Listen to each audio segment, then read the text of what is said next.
I'm Jeremy Downey. I'm with Bistro V, and I've cooked today baked Mediterranean black snapper. It's for Chef Secrets for BirminghamRestaurants.com. All right, we're gonna chop some lemons right now. Start stuffing the cavity of this black snapper. It's about a 3 to 5 pound fish that I got next door at Snapper Grabbers. I like to smash the garlic, get it in there so it can kind of get that flavor in the fish. It's the fish itself. Get it in that cavity. Cavities is where it's all going to kind of get its essence out, because put all this in there, it's going to cook into the meat of the fish and the flesh. And with all this in there, it'll come out really nicely. So I'll put that in there. Get the herbs here. Got some thyme, some fennel fronds, a little rosemary. It's all aromatics basically. It gets all the flavor that you need in that fish itself. So when it comes out, it'll be really nice and beautiful. This is like I said, it's a black snapper, which is kind of like the cousin to the red snapper, which is a little bit bigger fish, and this one's swims in a little bit more shallower waters. But both are Gulf fish, which I like to work with. A little salt and pepper on the outside. Get the flavor in there. Then I'm gonna foil it up so we keep that steam in there. So it's nice and moist once you take it out. I'm going to put this about 400 degrees. We're going to cook this about 10 to 15 minutes, and I'm going to take it out and work on this ragu. Okay, now we're going to start on this ragu.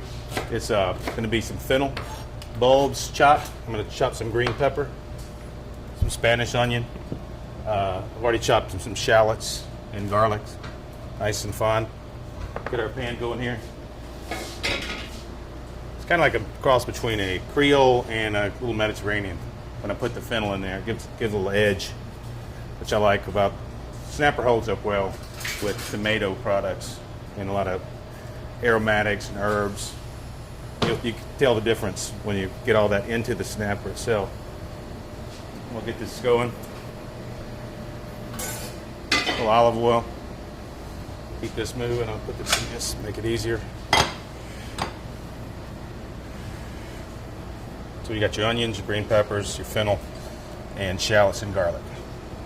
Put that in here. Kind of get it to start moving. Salt and pepper this so you can have it in the pan working. I'm going to sweat this down, make it get as much flavor as you can into this. And from that point, we're going to add some red wine. Get the fortify kind of the flavors, everything. And we're going to add some San Marzano tomatoes, which are from Italy. As far as a canned tomato goes, that's the only one that you probably should be using at this point, because they just package well and they hold up better than any canned tomato I've ever used in my life. So I can't go without them. I think for anything you use in the kitchen, they're the best tomatoes you can possibly purchase. A little more salt, more pepper. And work all that in there. Let this down a little bit more. Add a little nice, this is a Pinot. Any red's good though. Keeps that, it's that acid in there that you want with this dish. All right. Cook a little bit down, a little bit. You want to kind of cook the wine out a little bit more. Like I said, it's not labor intensive at all. I know some people stray away and they think it could be a little bit daunting to get in the kitchen and cook a baked snapper. It's like sounds harder than it is. Basic thing to do is get in there and just do it. I've added about a large can of tomatoes at this point for people that are watching, and that will cover the fish. Let this cook down a little bit. We'll probably add a little butter at the end, kind of really finish the product. Get some fresh herbs also. I got oregano, parsley, some thyme, a little rosemary that's been chopped already, in addition to what's already in the oven. So that's just going to make it even better. Okay, so we've had the fish in for 10 minutes. It's been able to get some of the aromatics and, cook some of the rawness out of the fish so it's not just a straight fish. At this point, I like to add the ragu so it becomes like a whole fish in with the ragu. So over here, this has been simmering. I just like to just add it to it, pour it over it. Some of the vegetables are still just a little bit raw to the point, but they're going to cook with this fish, and they'll be perfect when they come together here. So we get that right there. Here we go. And so what's going on here is you've got all this ragu becoming part of the fish itself too, because this fish is going to be cooking into this, and you're going to have like a seafood ragu at the end. All right, we're taking it out of the oven at this point. It's been around 20 minutes, and as you can tell, the vegetables have sweated down. A lot of the moisture's come out of the fish, but in the same sense, a lot of the components are now part of this dish. It all kind of came together. All right, we're gonna try to get underneath it. Shouldn't be that hard. There you go. The whole fish. Move it, transfer it to this. Put the tail on here.